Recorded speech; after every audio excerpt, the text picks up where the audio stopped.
आज की कक्षा में आप सभी का हार्दिक स्वागत है। मंत्र पाठ। ओम शन्नो मित्रः शं वरुणः शन्नो भवद्वर्यमा शन्न इन्द्रो बृहस्पतिः शन्नो विष्णुरुक्तमः। ओम नमो ब्रह्मणे नमस्ते वायो त्वमेव प्रत्यक्षं ब्रह्मासि त्वामेव प्रत्यक्षं ब्रह्म वदिष्यामि ऋणं वदिष्यामि सत्यं वदिष्यामि तन्मामवतु तद्वक्तारमवतु अवतु माम् अवतु वक्तारम्। ओम शांति शांति शांति। जो लोग इस कक्षा को सम्मुख बैठकर सुन रहे हैं, यदि आपका कोई प्रश्न पिछले पाठ में से हो तो पूछ सकते हैं। हाँ जी, किसी का भी कोई प्रश्न?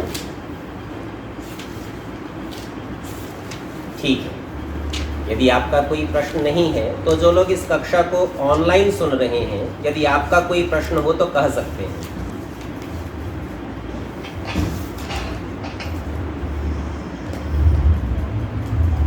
हाँ जी, किसी का कोई भी प्रश्न?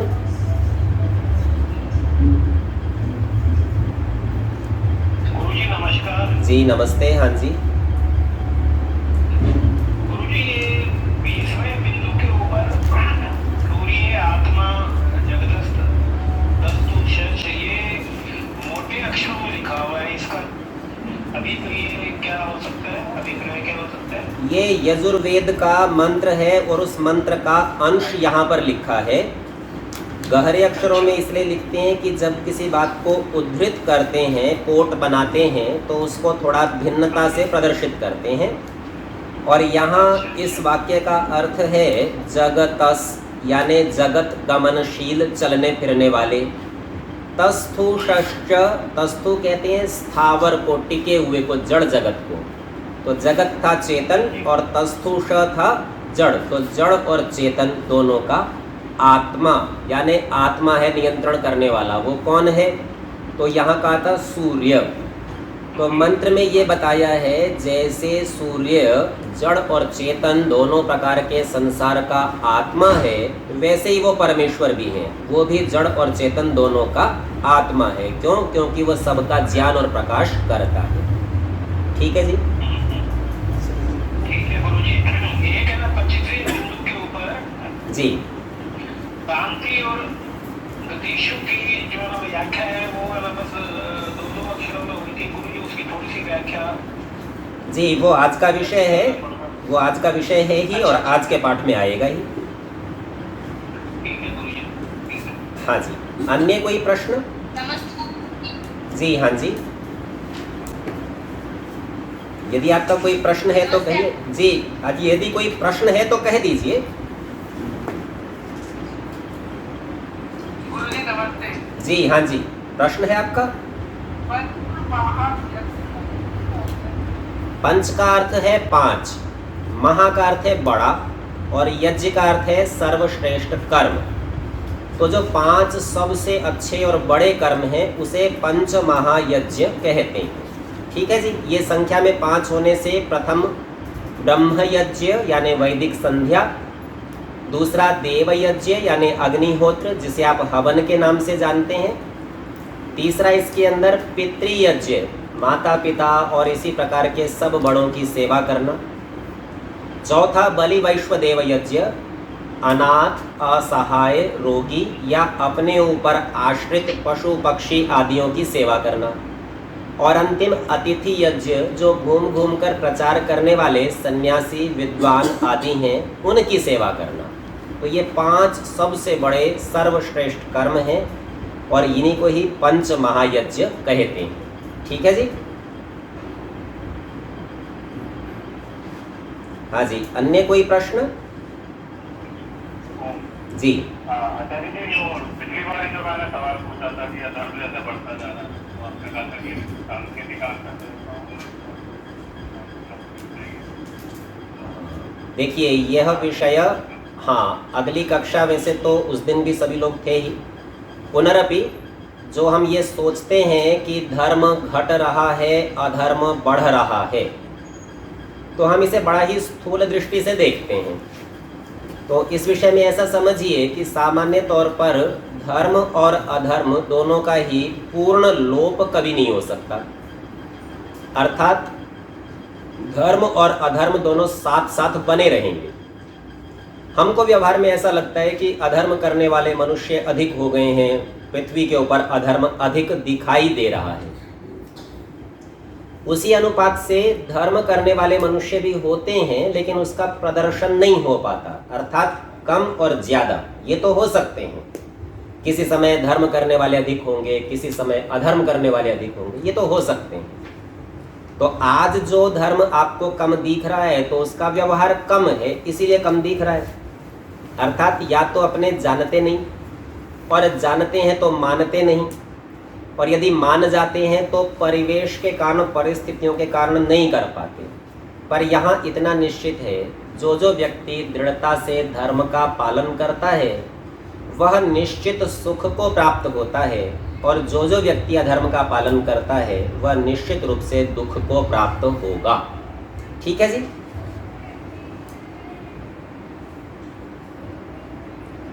हाँ जी, जी अन्य कोई प्रश्न?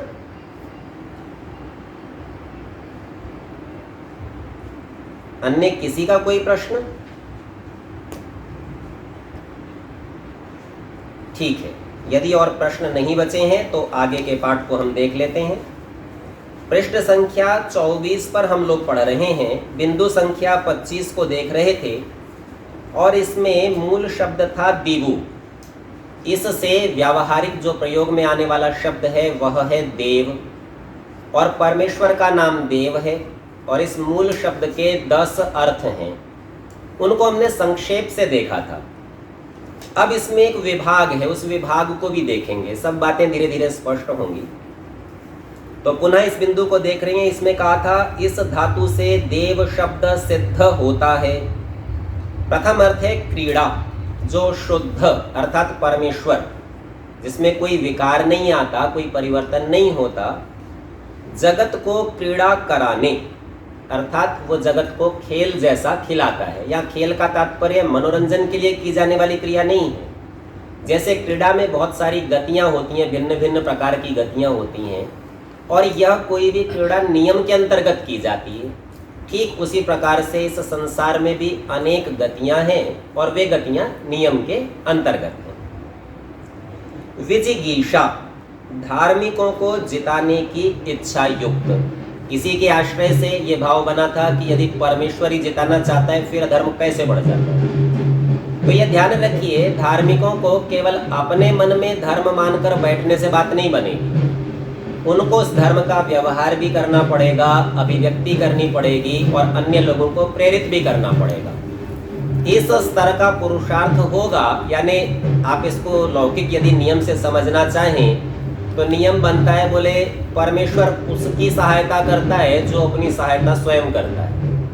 अब यदि धार्मिक ये सोचे कि मैं अपने घर में धार्मिक बनकर बैठ गया हूँ और परमेश्वर को मेरे सारे काम कर देने चाहिए, तो परमेश्वर उसके घर में आके झाड़ू नहीं लगाएगा, रोटी नहीं बना के खिलाएगा उसको, और कोई मदद नहीं करेगा। वो सारे काम उसे स्वयं करने। इतना मात्र समझ लेना चाहिए कि जब जब हम कोई काम करते हैं तो परिस्थितियों से प्रभावित होते हैं, और प्रभाव किस प्रकार का है। यदि परिस्थितियां हमारे अनुकूल हो तो हमको उत्साह बढ़ता है और करते हैं, और परिस्थितियां प्रतिकूल हो, विपरीतता हो, तो उसको फिर हम कम करते हैं। तो जैसे ही हम धर्म करना चाहेंगे और परमेश्वर हमारे हृदय में, मन में, मस्तिष्क में बहुत अधिक आनंद, उत्साह, उल्लास भर दे, तो हमारी इच्छा होगी इसको फिर करें।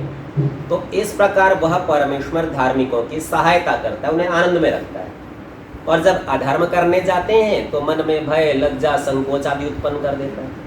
इस प्रकार वो उनको थोड़ा सा प्रताड़ित करता है, पीड़ित करता है, और अधर्म करने से रोकता है। तो इस प्रकार वह जिताने की इच्छा वाला है, उनको सफलता और सफलता का आनंद देता है। तीसरा बिंदु था व्यवहार, सब चेष्टा के साधन उपसाधनों का दाता।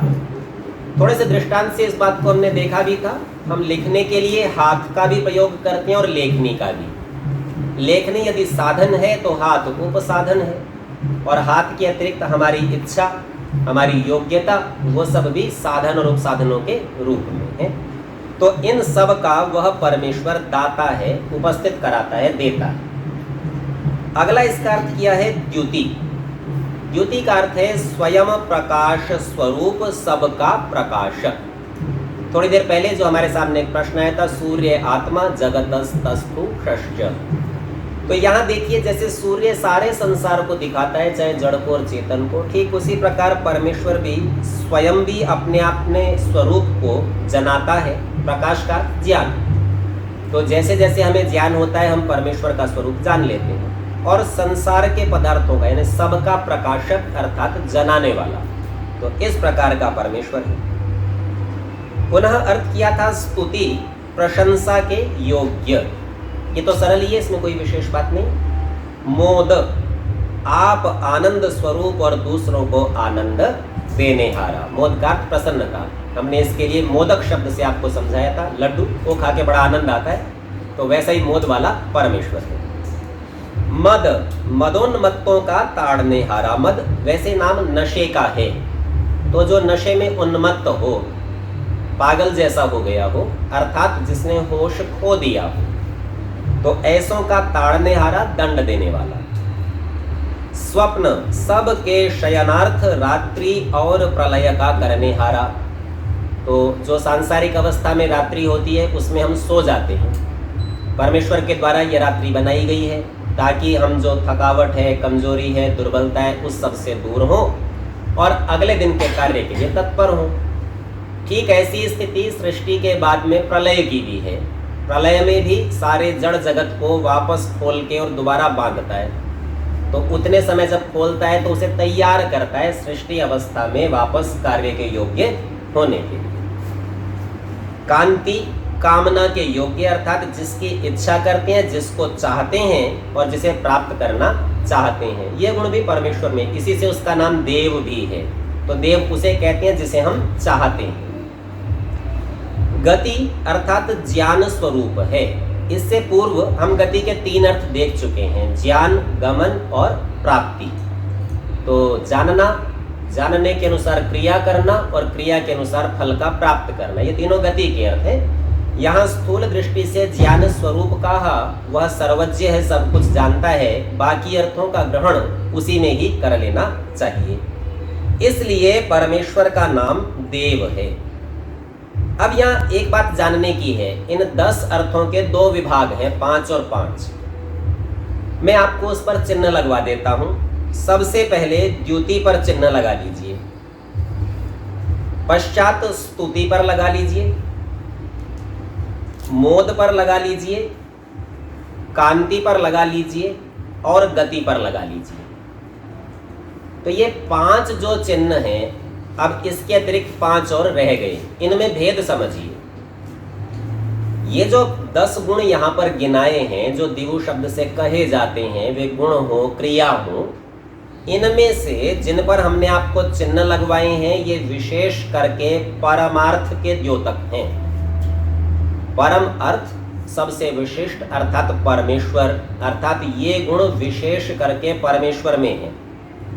इनमें से थोड़े थोड़े किसी को मिल सकते हैं, जैसे मनुष्यों की भी प्रशंसा हो जाती है, मनुष्यों को भी सुख आनंद होता है, और कोई कोई व्यक्ति मनुष्यों की कामना भी करता है। तो अन्य सब जीवों में, प्राणियों में, संसार के पदार्थों में ये गुण बहुत अल्प, किंचित मात्रा में दिखाई देंगे, और विशेष करके ये परमेश्वर के द्योतक हैं।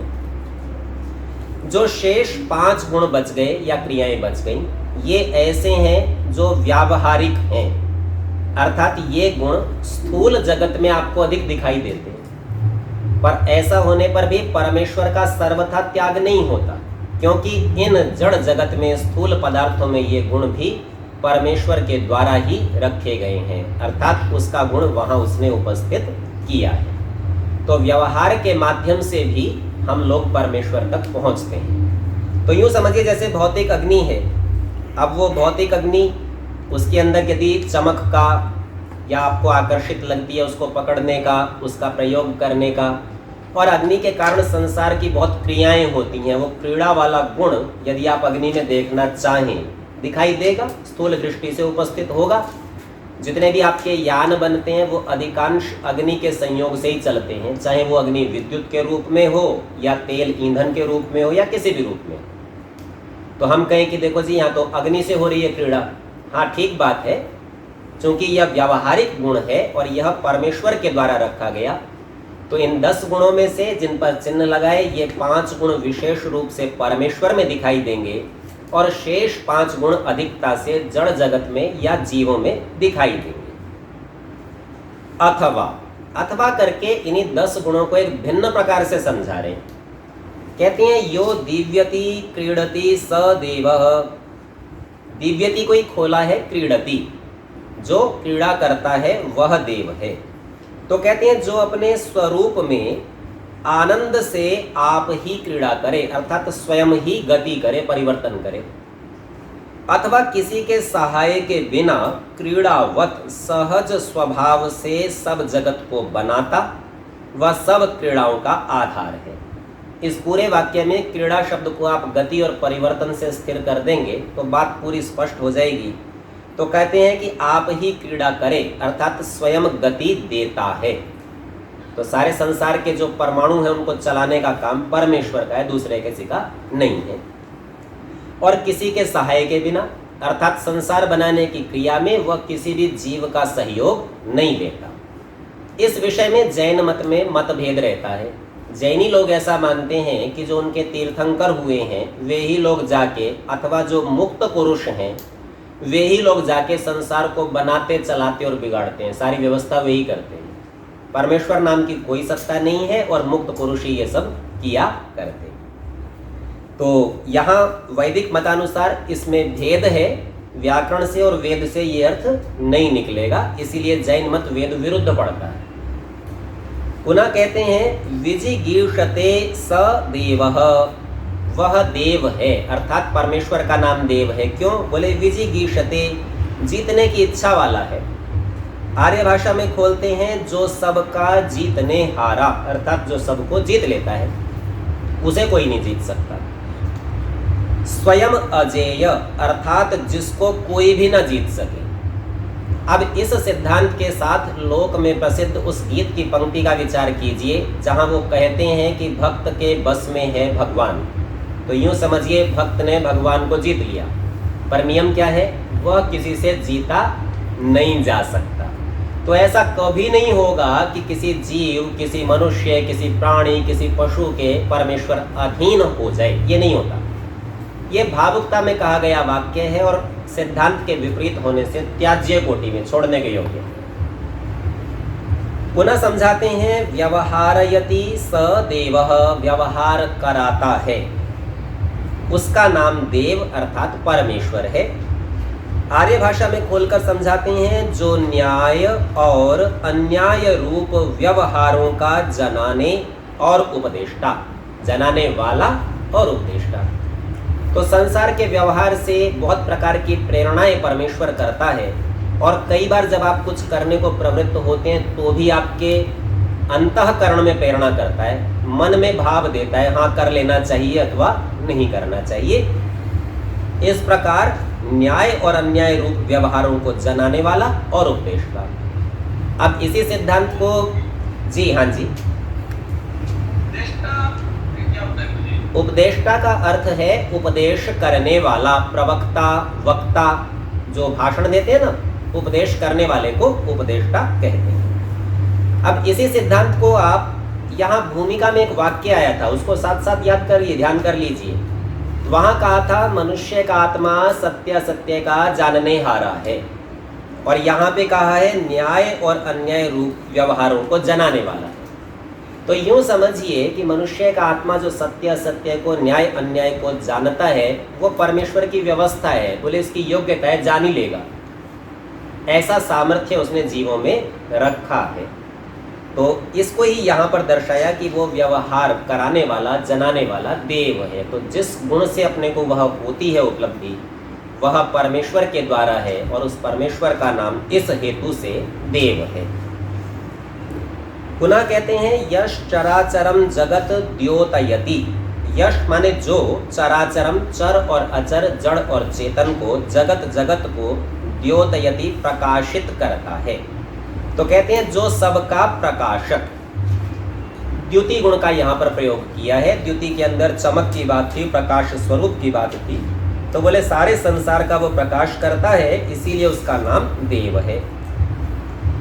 यह स्तूयते स देव, जिसकी स्तुति की जाती है वह देव है। आर्य भाषा में समझाते हैं जो सब मनुष्यों को प्रशंसा के योग्य और निंदा के योग्य न हो। तो यूं ऐसा समझना चाहिए कि परमेश्वर की निंदा भूल कर भी ना करनी चाहिए। अब इसी के साथ एक व्यावहारिक दृष्टिकोण से समझिए इस बात को। अपने लोग एक तर्क प्रस्तुत करते हैं, बोले यदि परमेश्वर सब जगह है तो मूर्ति में भी तो होगा। ये बात बिल्कुल ठीक है, मूर्ति में भी है। फिर मूर्ति में भगवान मानने से आपत्ति क्या है? तो अनेक आपत्तियों में से दो की चर्चा करते हैं। आप लोग मूर्ति के परमेश्वर को ध्यान करने के लिए, उपासना करने के लिए प्रयोग में लाते हैं। अब मूर्ति में भगवान तो है पर मूर्ति में आप नहीं है, तो उपासना अर्थात निकट बैठना नहीं होगा, दूरी बैठना होगा। भले ही आप मूर्ति को अपनी गोदी में, बाहों में पकड़ ले, तो भी आप उसके भीतर तो नहीं है।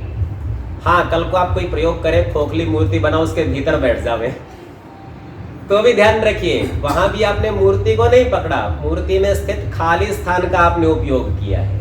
मूर्ति में स्थित परमेश्वर आपके पकड़ में कभी नहीं आएगा। तो एक तो ये समस्या है। दूसरी समस्या कैसी है? जो लोग मूर्ति में भगवान को मान के और उसकी आराधना, पूजा आदि करना चाहते हैं, उनके लिए वह मूर्ति ही भगवान होती है, और मूर्ति से अतिरिक्त वह मूर्ति जहाँ रखी है उस आधार पर, मंच पर, मंदिर में, उसके द्वार में, घंटी में, वहाँ सब वो भगवान नहीं मान सकते, क्योंकि जैसा व्यवहार वो मूर्ति के साथ करते हैं बाकी पदार्थों से वैसा नहीं कर सकते।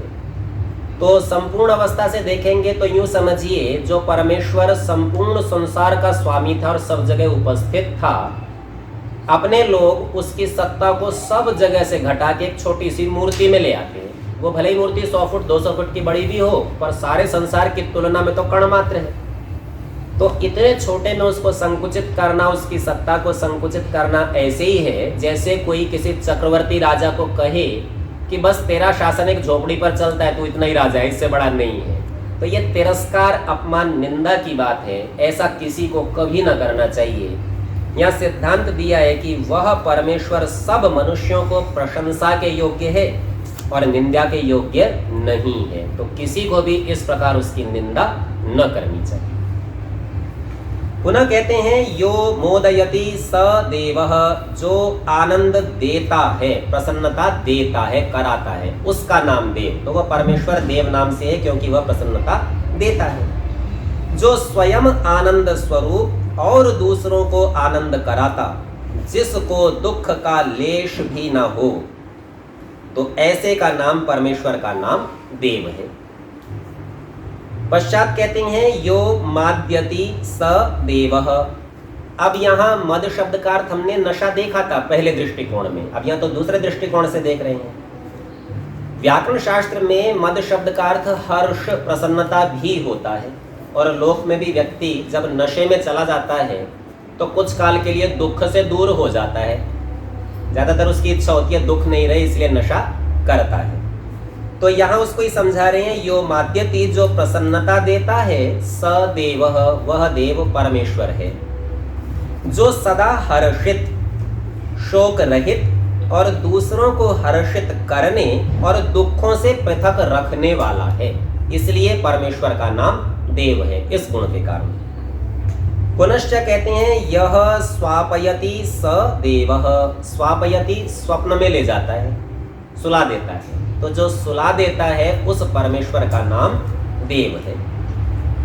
स्पष्ट करते हैं जो प्रलय समय अव्यक्त में सब जीवों को सुलाता। तो संसार की अवस्था उस समय अव्यक्त हो जाती है, किसी को पता नहीं चलता, ऐसा हो जाता है। बोले उसी में जीवों को रख देता है। तो यूं समझिए सब जीव बेहोश पड़े रहते हैं, प्रलय की अवस्था में जैसे सोए हुए हो ऐसे रहते हैं। और जो जीव मुक्त हैं वो आनंद में, वो परमेश्वर में रहते हैं। बाकी जीव प्रलय में सोए पड़े रहते हैं। यह कामयते काम्यते वा स देवः, कामयते जो कामना करता है कराता है, और काम्यते जिसकी कामना की जाती है, वा अथवा स देवः वह देव नाम वाला परमेश्वर है। आर्य भाषा में स्पष्ट करते हैं जिसके सब सत्य काम। सत्य शब्द का एक अर्थ है कि सत्ता वाले, उपस्थित, यथार्थ हैं, ऐसा नहीं कि कल्पना हो, वास्तव में है। और जिसकी प्राप्ति की कामना सब शिष्ट करते हैं। तो कामयते वो काम करता है, कामना कराता है, आपको इच्छा पैदा कराता है, और यथार्थ। और सब श्रेष्ठ लोग, आप लोग उसकी कामना करते हैं, अर्थात वह चाहा जाता है सबके द्वारा। तो ऐसा जो परमेश्वर है वह देव है। अंत में कहते हैं यो गच्छति गम्यते वा सदेवः। तो गच्छति शब्द का अर्थ हमने ऊपर ज्ञान देखा था। सामान्य तौर पर गच्छति का अर्थ होता है जाता है, पर यहाँ होता है जिसको ज्ञान है, जो उपस्थित है, जिसे सब प्राप्त पदार्थ हैं, अर्थात जितना भी संसार है वह उसे प्राप्त है। तो ऐसा, और गम्यते, गम्यते अर्थात जिसको हमें जानना है, जानने के जो योग्य है। तो एक वो हमें जानता है और एक हम उसे जानना चाहते हैं। तो इन बातों से आर्य भाषा में खोला, जो सब में व्याप्त अर्थात सब में उपस्थित और जानने के योग्य है, इससे उस परमेश्वर का नाम देव है। तो यहाँ एक और नाम परमेश्वर का बताया और इसका अर्थ भी समझाया कि परमेश्वर को इस नाम से किस आधार पर कहते हैं। 26वें बिंदु में कहते हैं कुबी आच्छादने। मूल शब्द है कुबी, अर्थ है आच्छादन। आच्छादन कहते हैं ढकने को। जैसे आप सोते समय कोई चादर, रजाई आदि ओढ़ते हैं तो आप आच्छादन करते हैं। झोंपड़ी बनाते हैं तो ऊपर जो छप्पर डालते हैं उसका नाम भी आच्छादन है, ढकने वाला। पात्रों के ऊपर ढक्कन लगाते हैं, आच्छादक। तो कहते हैं इस धातु से कुबेर शब्द सिद्ध होता है। लोक में तो कुबेर शब्द प्रसिद्ध है धन के स्वामी के लिए, धन के राजा के लिए। अब वास्तव में देखिए व्याकरण शास्त्र इसका क्या अर्थ बताता है। तो कहते हैं यह सर्वम कुंभति स्वव्याप्त्या आच्छादयति स कुबेरो जगदीश्वरः। यह जो सर्वम सबको कुंभति, कुंभति को ही खोला, स्वव्याप्त्या आच्छादयति अपनी व्याप्ति से, अपनी उपस्थिति से ढक लेता है, अपनी सुरक्षा में, अपने कवच में लेता है। स कुबेरो वह कुबेर नाम वाला जगदीश्वर परमेश्वर है। तो जो अपनी व्याप्ति से सबका आच्छादन करे, अपने नियम में रखे, अपनी सुरक्षा में रखे, इससे उस परमेश्वर का नाम कुबेर है। 27वें बिंदु में कहते हैं पृथु विस्तारे। मूल शब्द है पृथु और उसका अर्थ लिया विस्तार। व्याकरण शास्त्र में प्रथ धातु है जिसका अर्थ है प्रक्षेप, फेंकना, बिखेरना, फैलाना, और इसी को यहाँ पर विस्तार नाम से कह दिया है। जब कोई चीज फैलती है तो दूर दूर तक पहुंचती है, विस्तृत हो जाती है। तो कहते हैं इस धातु से पृथ्वी शब्द सिद्ध होता है। तो पृथ्वी इसका नाम इसलिए है क्योंकि ये बहुत फैली हुई है। अच्छा, संसार में जितने भी पदार्थ फैले हुए हैं ना, सभी का नाम पृथ्वी है। लोक में तो आप चंद्रमा कहते हो, पर शास्त्र में, वेद में उसका नाम भी पृथ्वी, क्योंकि वो भी खूब फैला हुआ है। सूर्य का नाम भी पृथ्वी, क्योंकि वो भी खूब फैला हुआ है। जो जो फैला होता है उन सब का नाम पृथ्वी होना संभव है। तो कहते हैं इस धातु से पृथ्वी शब्द सिद्ध होता है। यह परथति, यह माने जो, परथति को खोलते हैं, सर्वम जगत विस्तृणाति, सारे संसार को विस्तृत कर देता है। तस्मात् इस हेतु से स पृथ्वी, वह पृथ्वी नाम वाला परमेश्वर है। जो सब विस्तृत जगत का विस्तार करने वाला है, इसलिए उस ईश्वर का नाम पृथ्वी है। तो यहाँ पृथ्वी नाम परमेश्वर का भी है। 28वें बिंदु में कहते हैं जल घातने। जल शब्द है मूल और उसका अर्थ है घात। घात कहते हैं पीड़ा देने को, पीटने को, मारने को। तो कहते हैं इस धातु से जल शब्द सिद्ध होता है। जलति, जलति कोई खोला, घातयति पीड़ित करता है। किसको करता है? तो बताया दुष्टान, दुष्टों को पीड़ित करता है। और इसी को और भी खोल के समझा रहे हैं, संघातयति। ये शब्द खूब प्रचलित है। संघात होना अर्थात इकट्ठा होना, पीट पीट के इकट्ठा कर देता है, एक जगह एकत्रित कर देता है। तो संघातयति किन को इकट्ठा करता है? तो बताया अव्यक्त परमाणु आदीन। वो परमाणु जो आंखों से पकड़ में नहीं आ सकते, अव्यक्त अवस्था में ऐसे सब परमाणुओं को इकट्ठा कर देता है, संघात कर देता है, जोड़ जोड़ के संसार बना देता है। प्रलय में सब बिखरा हुआ था, अभी हम ऊपर पृथ्वी पड़ के आए, बिखर जाता है, विस्तृत हो जाता है। उसको सारे को इकट्ठा करके संयोग से नए नए पदार्थ रचता है, परमाणुओं को जोड़ जोड़ के। तद ब्रह्म जलम, इसीलिए वह ब्रह्म अर्थात परमेश्वर जल नाम से भी कहा जाता है। तो परमेश्वर का एक नाम जल भी है। अच्छा, यहाँ जैसी शैली चल रही है, आप उससे देखेंगे तो संसार के लगभग प्रत्येक पदार्थ का नाम परमेश्वर ही हो जाता है। आप क्या कह सकते हैं कि देखिए हम जल पी रहे हैं, अर्थात हम परमेश्वर का सेवन कर रहे हैं, और यह सैद्धांतिक बात है, इसमें कोई हानि नहीं, त्रुटि नहीं। ऐसा कभी ना समझना चाहिए कि देखो जी हमने जल पीकर समाप्त कर दिया तो परमेश्वर समाप्त हो गया। नहीं, समाप्त नहीं हुआ। यदि थोड़ी देर के लिए हम जल को ही परमेश्वर मान भी लें, ये अभ्युपगम से कह रहा हूँ, वास्तविकता नहीं है, पर यदि हम मान भी लें तो ठीक है, बाहर आपके पात्र में नहीं बचा होगा पर आपके भीतर तो है, तो समाप्त तो नहीं हुआ। ये तो भौतिक दृष्टि से, बड़ी स्थूल दृष्टि से। पर यूँ समझिए, जल जो पदार्थ है जिसको आप पी लेते हैं, उसका नाम जल इसलिए है क्योंकि उसके अंदर भी ताड़ना का, पीटने का, नष्ट करने का गुण है, और वो है ताप को, गर्मी को, उष्णता को नष्ट करने का गुण, और वह गुण आप में आ जाता है। वह गुण वहाँ परमेश्वर के द्वारा रखा गया है। दूसरा देखिए, मिट्टी के कण अलग अलग बिखरे हुए तो जल के संयोग से वो संघात को प्राप्त होते हैं, जुड़ जाते हैं। तो ये दोनों गुण उस जल में भी दिखाई देने से उसका नाम भी जल है, और ये गुण परमेश्वर के हैं। तो जब आप जल का प्रयोग करते हैं और साथ साथ मन में ये भावना करें कि परमेश्वर के इस गुण को प्रकृति के इस पदार्थ के माध्यम से ग्रहण कर रहा हूँ, तो यूँ समझिए गुण आपको पकड़ में आ जाएगा। और गुणों का पकड़ना ही गुणी का पकड़ना है, तो समझिए जल पीते हुए भी परमेश्वर पकड़ में आ जाएगा।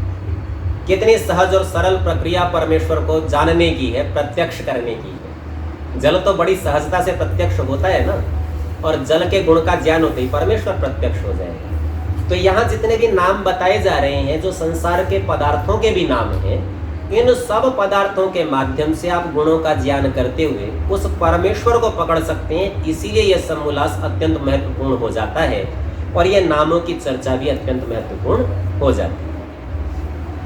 इसमें कहते हैं जो दुष्टों का ताड़न और अव्यक्त तथा परमाणुओं का अन्यो अन्य संयोग व वियोग करता है। अन्यो अन्य अर्थात एक का दूसरे के साथ, अन्य का अन्य के साथ संयोग करता है, और प्रलय काल में वियोग भी करता है। जैसे मिट्टी के कणों को पानी से मिलाइए तो जुड़ जाते हैं, और पानी बहुत ज़्यादा हो तो उसी में मिट्टी के कण बह के अलग भी हो जाते हैं।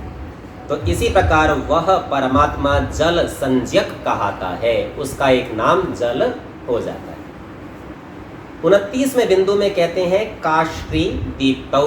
मूल शब्द है काश्री, अर्थ है दीप्ति यानी चमक।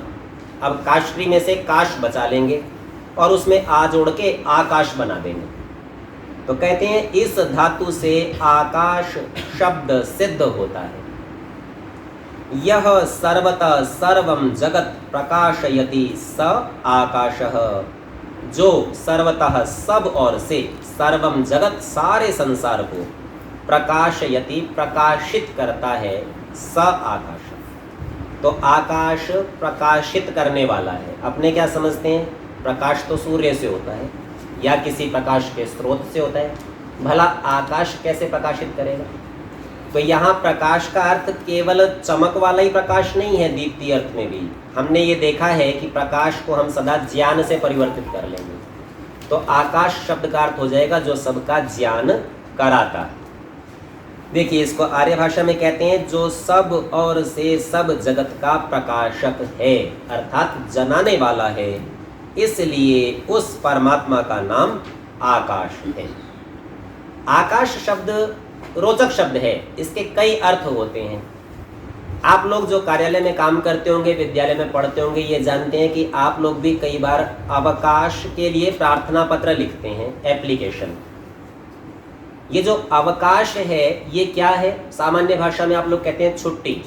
अच्छा, छुट्टी का मतलब पूछें तो बोले जी खाली। जैसे आज विद्यालय गए थे, कल छुट्टी और परसों गए, तो कल नहीं गए, कल का दिवस विद्यालय से खाली।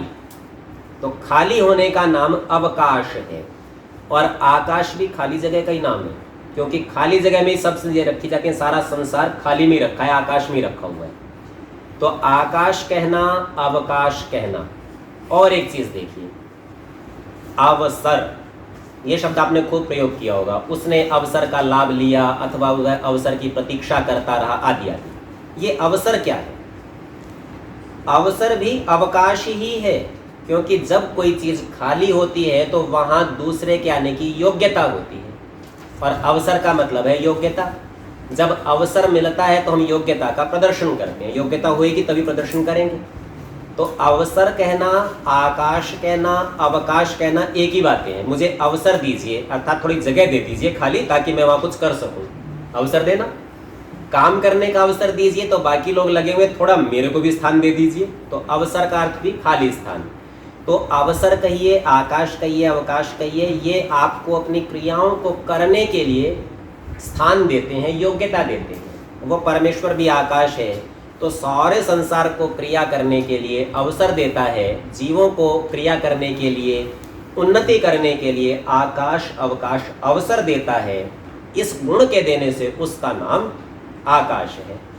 आकाश आपको एक और काम के लिए अनुमति देता है, आने और जाने के लिए, क्योंकि बाकी किसी पदार्थ में से आप आ जा नहीं सकते। जैसे आंधी चले तो हवा आपको जाने नहीं देगी, रोक देगी, बल लगाएगी, आपको पीछे हटना पड़ेगा। अग्नि के बीच में से जा ही नहीं पाएंगे, और जल के बीच में से जाना भी कठिन होता है। समुद्र की लहरें आए तो नहीं जाने देगा, पृथ्वी जैसे खंबा आदि हो तो बिल्कुल नहीं जाने देगा। तो बाकी तत्व आपको जाने का अवसर नहीं देते, या आपको उनके बीच में से निकलने के लिए अधिक बल का प्रयोग करना पड़ता है। लेकिन आकाश ऐसा है जिसमें से आप आराम से निकलिए, वो रोकता ही नहीं, कुछ घर्षण होता ही नहीं, आपको पता ही नहीं चलता कि आकाश से हमें कोई बाधा हुई थी। तो जो आपको क्रिया करने के लिए अनुमति दे, उसका नाम आकाश है। और वही यहाँ परमेश्वर का वो सारे जगत का प्रकाशक, सबको जना देता है और क्रिया करने का अवसर देता है, इसलिए परमेश्वर का नाम आकाश है। तो जो सिद्धांत हम थोड़ी देर पहले आपसे सामने उपस्थित कर रहे थे, अब आप आकाश से तो प्रतिक्षण व्यवहार करते हैं ना। भीड़ भाड़ का इलाका हो तो आप कहते हैं खाली जगह है ही नहीं, पूरा भरा हुआ है, और आप खाली में ठहर सकते हो, तो खाली जगह ढूंढते हो, आकाश ढूंढते हो। तो यूं समझिए, जो सिद्धांत कुछ काल पूर्व कहा था कि संसार के पदार्थों से जब हम व्यवहार करते हैं तो साथ साथ समझिए ईश्वर से सामीप्य भी प्राप्त करते हैं, गुण का विचार करते हैं। और आकाश से तो आप सदा ही व्यवहार करेंगे, क्योंकि खाली जगह में ही रहेंगे, वहीं सोएंगे, बैठेंगे। तो यूं समझिए प्रति क्षण आपके पास परमेश्वर की समीपता प्राप्त करने का अवसर है, और ये विचारणीय है कि हम में से कितने लोग इस समीपता को प्राप्त करते हैं। चलिए, इसके आगे 3 बिंदु हैं, और ये तीनों बिंदु एक ही शब्द से बनाए हैं। मूल शब्द है अद, इसका अर्थ है भक्षणे, भक्षण अर्थात खाना। कहते हैं इस धातु से अन्न शब्द सिद्ध होता है, और यहाँ ग्रंथों के वाक्य उपस्थित किए अद्यते अत्ति च। अद्यते अर्थात खाया जाता है, अत्ति च जो खा लेता है, वह खाया भी जाता है और वो खाता भी है। थोड़ी देर पहले हमने जल शब्द से इस बात को देखा था। जल में आप डूब सकते हैं, जल ने आपको निगल लिया, गंगा समुद्र निगल लेता है लोगों को, और इसी तरह आप जल को निगल लेते हैं, तो वह जल खाया भी जाता है और खा भी लेता है। वही बात कह रहे हैं, अद्यते अत्ति च, जो खाया जाता है और जो खा लेता है। किसको? तो बताया भूतानी, सब भूतों को, प्राणियों को, जड़ को भी और चेतन को भी। तस्मात् अन्नम तदुच्यते, इस हेतु से परमेश्वर का एक नाम अन्न भी कहा जाता है। अहम अन्नम, अहम अन्नम, अहम अन्नम, ये शास्त्र में 3 बार कथन किया है विशेषता की दृष्टि से। तो आप ऐसा समझिए, लोक में एक परंपरा है, 3 बार कहने पर कोई भी व्यापार, कोई भी व्यवहार दृढ़ निश्चित हो जाता है। आप नीलामी लगाते हैं, 1 2 3 बोला तो पक्का हो गया। जब तक 3 नहीं हुआ, जब तक निश्चित नहीं हुआ ना, या यही चर्चा है। तो 3 बार कहने से उसको दृढ़ किया है। तो दूसरा कहते हैं अहम अन्नादो, अहम अन्नादो, अहम अन्नादः। अन्नाद का अर्थ है अन्न को खाने वाला, 3 बार कह दिया, ये भी दृढ़ कर दिया। तो परमेश्वर का नाम प्रथम पंक्ति में अन्न बताया था, दूसरी पंक्ति में अन्न को खाने वाला बता दिया, क्योंकि पीछे कहा था सब प्राणियों को खा जाता है, भूतों को सबको खा लेता है। तीसरा कहते हैं अत्ता, चराचर ग्रहणात्। अत्ता नाम भी खाने वाले का है, क्योंकि अद का अर्थ खाना है, तो अत्ता खाने वाला। किसको खाता है? बोले चर और अचर, जड़ और चेतन, सबका ग्रहणात ग्रहण करने से। आगे इन ग्रंथों के नाम दिए हैं कि किस किस ग्रंथ के ये वाक्य हैं। आर्य भाषा में कहते हैं जो सबको भीतर रखने, सबको ग्रहण करने योग्य, चराचर जगत का ग्रहण करने वाला है, इससे ईश्वर के अन्न, अन्नाद और अत्ता नाम है। 3 नाम आ गए। और जो इसमें 3 बार पाठ है सो आदर के लिए है, सम्मान के लिए है। यूँ समझिए 3 शब्द बहुवचन का द्योतक है। संस्कृत में 3 वचन होते हैं, एक वचन, द्विवचन और बहुवचन। और आदर अर्थ है बहुवचनम प्रयोक्तव्यम, आदर के लिए बहुवचन का प्रयोग किया जाना चाहिए। तो जैसे हमारे सम्माननीय लोग आते हैं तो हम प्राय कहते हैं पिताजी आ रहे हैं, बहुवचन का प्रयोग किया। ऐसे नहीं कहते पिताजी आ रहा है, ठीक है। तो एक ही व्यक्ति है लेकिन बहुवचन का प्रयोग सम्मान के लिए, दृढ़ता के लिए, निश्चय के लिए किया जाता है। सो यहाँ कह रहे हैं कि इसमें 3 बार पाठ है सो आदर के लिए है। जैसे गूलर के फल में कृमि उत्पन्न होके उसी में रहते, ये पेड़ का फल है, उसके अंदर ही अंदर भुनगे कीड़े छोटे छोटे पैदा होते हैं, उसी में रहते हैं और नष्ट हो जाते हैं, अर्थात उसी में ही मर भी जाते हैं। आप तोड़ दोगे फल को तो अंदर से निकल के उड़ जाते हैं, पर यदि आपने तोड़ा नहीं और वो अपने आप ही टूट के पेड़ से गिरा अंदर, ये तो अंदर ही मर भी जाते हैं। वैसे परमेश्वर के बीच में सब जगत की अवस्था है, अर्थात सारा संसार परमेश्वर में पैदा होता, उसी में रहता और उसी में नष्ट भी हो जाता है। तो आज के पाठ का समय समाप्त होता है। शेष चर्चा अगली कक्षाओं में करेंगे। जो प्रश्न होंगे वे भी पाठ से पूर्व देखेंगे। ओम